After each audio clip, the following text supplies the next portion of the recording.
membuka ini dengan baca basmalah bersama. Bismillahirrahmanirrahim. Kegiatan dalam rangka pengibasan calon guru penggerak Bu Rini dan Bu Nuning kita mulai.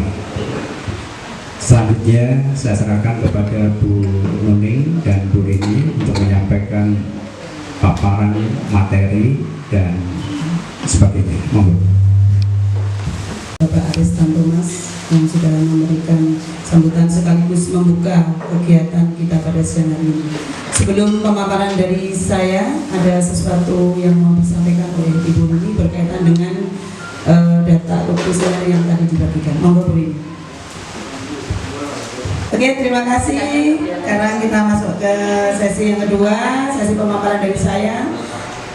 Perkenalkan dulu, mohon izin, saya berdiri di tempat ini bukan berarti saya lebih pandai dari penjenengan semuanya, karena di sini banyak Bapak Ibu guru yang juga sebenarnya Bapak Ibu guru yang hebat, semuanya itu hebat ya. Ya, jadi bukan maksud saya ini menggurui panjenengan semuanya, tapi tidak, saya hanya sharing dari apa yang sudah kami berdua dapatkan yang kurang lebih sudah berjalan 2 bulan dan nanti akan berakhir di bulan Mei ya, begitu. Jadi perjalanannya masih sepertiga kurang lebihnya. Saya ingin membangkitkan dulu semangat Bapak Ibu. Kalau yang mau nyambi sambil dahar monggo, karena memang sudah waktunya makan, monggo, tidak apa-apa, tidak masalah, kita santai saja ya. PR ya. Oke, saya ingin menghidupkan suasana dulu. Kalau nanti saya memegang atau saya menyebutkan satu kata ya, maka panjenengan merespon gitu ya. Ya, terima kasih. Silakan Bapak Ibu pegang janggut Bapak Ibu. Ini. Nah, ternyata ada yang udah konsen ya. Janggut dengan saya makan kepala, tanya ada yang pegang kepala. Udah nih. Saya sekarang juga nyampaikan, coba sekarang pegang pundak teman Anda. Kalau yang di ya bukan, berarti ada ya. Ada yang bisa jauh nih, bagus nih.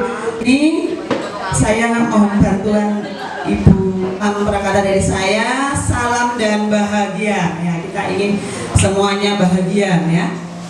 Sehingga tema kita pada hari ini adalah tadi sudah disampaikan bahwa gerakan perubahan SMP Negeri 10 menuju manusia yang merdeka, ditambahkan lagi oleh Pak Aris tadi, berbudaya positif dan berbahagia. Lanjut tuh ya, kembali. Nah ini sebenarnya tadi dikatakan manusia yang merdeka. Manusia merdeka itu manusia yang bagaimana menurut pendapat Bapak Ibu? Oh, yang nggak punya hutang. Oke. Ada lagi mungkin tidak punya beban. Tapi kalau berat badan saya besar, punya beban saya. Punya beban pasti. Ini paling yang kena ini, kena banyak beban ini ya. Menanggung beban berat badan. Oke ya. Di sini ada suatu pendapat juga. Ini menurut saya, mungkin ada juga yang sama, bahwa menurut saya adalah manusia merdeka adalah manusia yang hidupnya lahir atau batinnya tidak tergantung pada orang lain.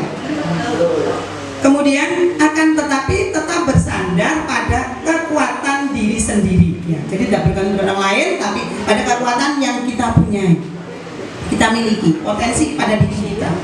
Jika manusia itu tumbuh secara utuh sebagai manusia dan yang termotivasi dari dalam dirinya, maka dia akan mampu untuk memuliakan dirinya dan orang lain. Jadi dia akan merdeka juga secara batin dan nantinya akan menjadi manusia yang mandiri dan juga merdeka secara lahir. Bukan cakupan materi yang akan kami ketengahkan nanti. Yang pertama tentang manusia merdeka, sudah ada pembukaannya sedikit. Kemudian ada makna perubahan itu apa, kemudian kebutuhan dasar manusia, dan budaya positif. Untuk budaya positif ini nanti ada 5 posisi kontrol dan segitiga restitusi. Yang di budaya positif ini nanti akan disambung dengan materi kedua yang akan actionnya ya. Jadi saya memaparkan hanya secara teorinya saja. Lanjut Bu Indra. Ini menurut pendapat dari Ki Hajar Dewantara bahwa manusia yang merdeka dan berdaya dalam memilih, ini menurut segala kekuatan kodrat itu diprotes sama anak kita. Gimana? Itu kan zaman dulu mah, zaman jadul begitu. Ya. Jadi kita harus kita tidak menutup mata dengan adanya perubahan. Ya, perubahan-perubahan baik di dalam teknologi dan perubahan-perubahan yang lainnya. Kurikulum juga kita tidak membuat. Kesimpulan dari materi yang pertama tadi, sehingga bersifat pribadi dan mendalam bagi masing-masing.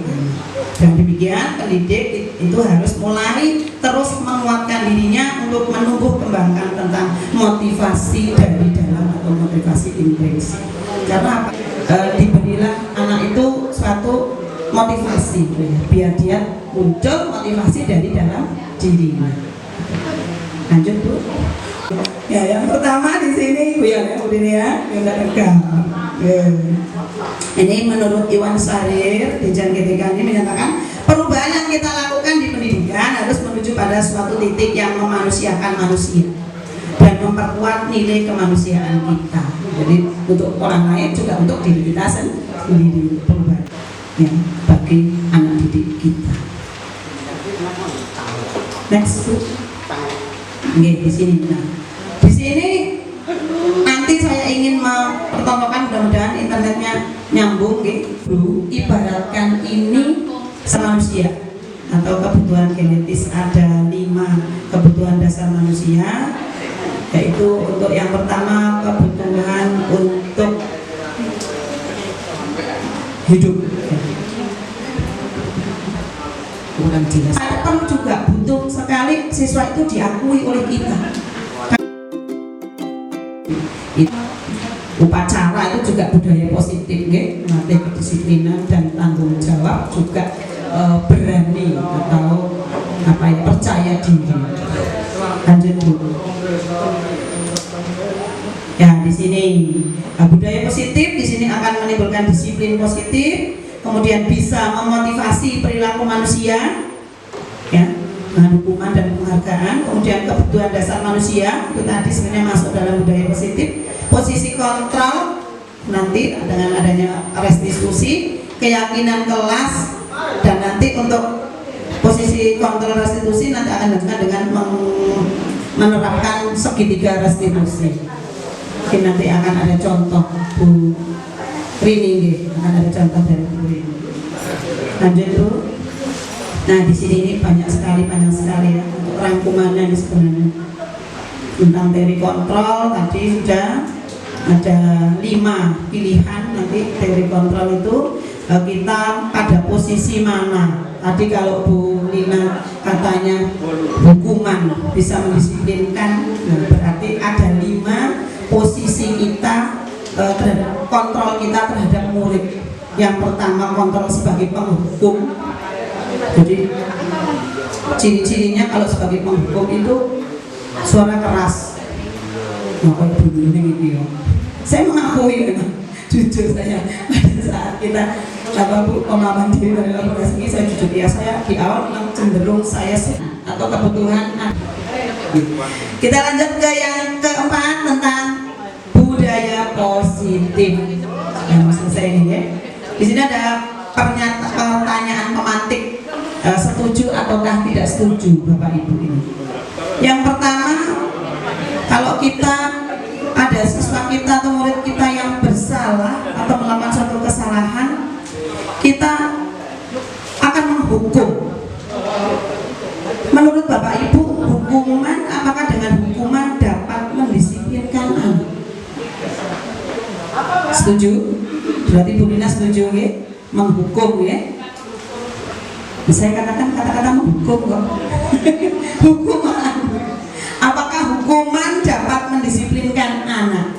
Oke, itu tidak butuh jawaban sekarang. Nanti mungkin Ibu akan terjawab sendiri. Oh iya, tiba-tiba, oh iya, tiba-tiba, nah seperti itu. Ini hanya pemantik saja.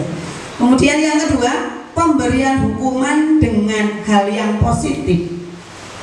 seperti membaca atau membersihkan halaman sekolah dapat meningkatkan disiplin anak. Setuju atau tidak? Oh, setuju, nggak perlu dijawab gitu, di dalam hati saja. Kemudian yang ketiga, memberi penghargaan dapat meningkatkan motivasi belajar anak. Sering kita lakukan seperti itu, sering ya, kita memberikan reward, memberikan hadiah mungkin, ya sering mungkin. Tapi apakah itu bisa meningkatkan motivasi belajar? Ya, atau dipasang segitiga restitusinya nanti mungkin kita akan dijelaskan lebih lanjut Bu ini. Lanjut Bu. Nah, ini sebenarnya saya ingin mempertontonkan video tentang proses dari restitusi. Mungkin kemarin kita sudah melakukan Bu ini dengan restitusi siswa kelas 9 yang ternyata bisa menggali sampai selesai sudah Bu. Bisa mengatasi dia, mengatasi permasalahannya sendiri sudah lebih baik. Dan kemarin kita bikin drama sebenarnya, tapi saya yang satu itu drama, ada 2, yang satunya memang asli, pernyataan dari anak itu sendiri. Dan Bu ini itu menemukan ternyata banyak masalah yang lumayan harus perlu ada istilahnya apa Bu ini, terapi ternyata pada diri anak yang kita tidak menduga. Saya diceritani juga tidak menduga dia mengalami seperti itu. Alhamdulillah sudah bisa bertanya. Dan kemarin saya juga mohon maaf Bu Utari, kemarin ada siswa yang datang nangis gitu si Anastasia Anissa ketua kelas, karena rasa tanggung jawabnya dia terhadap kelas, ketertiban kelas, dia merasa gagal. Anak itu merasa gagal, tidak bisa mengkondisikan teman-temannya untuk lebih baik. Nah ini anak ini perlu juga kita restitusi gitu ya, untuk bagaimana nanti solusinya bagi dia gitu. Dan si pembuat masalah, katakan yang pembuat masalah tadi yang menyebabkan dia seperti itu sudah saya panggil, anaknya saya ajak ngobrol, sudah beri penyadaran. Ini biar saya share saja nanti. Mungkin ini refleksi dari diri saya. Jadi dengan saya belajar selama 2 bulan ini, saya berusaha untuk menerapkan apa yang sudah kami dapat, yang kami dapat dari pendidikan ini, bahwa sebenarnya kita sebagai guru adalah sebagai penuntun saja, yang menyebabkan anak itu menjadi si A, menjadi si B, atau menjadi seperti apa, itu adalah laku dari anak itu sendiri. Kita sebagai guru hanya menghantarkan saja, menebalkan garis yang sudah ada pada diri anak itu untuk menjadi manusia yang merdeka dan berbahagia. Mungkin itu saja dari saya. Mohon maaf apabila penyampaian dari saya ini terlalu banyak dan bertele-tele, tapi mudah-mudahan ada sedikit pencerahan mungkin bagi Bapak Ibu, dan nanti untuk kedepannya monggo kita bisa saling sharing, karena tugas dan peran dari guru penggerak ini selain kita menularkan juga kita harus menggerakkan di sini. Jadi saya bergerak dulu, kemudian menggerakkan, dan kita bergerak bersama-sama untuk mewujudkan sekolah kita yang sesuai dengan visi misi yang kita impikan itu. Jadi saya sudah mulai perlu, kita harus punya action gitu, dan mohon dukungan semuanya, bukan hanya dari Pak Aris yang alhamdulillah pada siang ini sudah mendukung sekali. Terima kasih sekali Pak Aris. Baru tahu.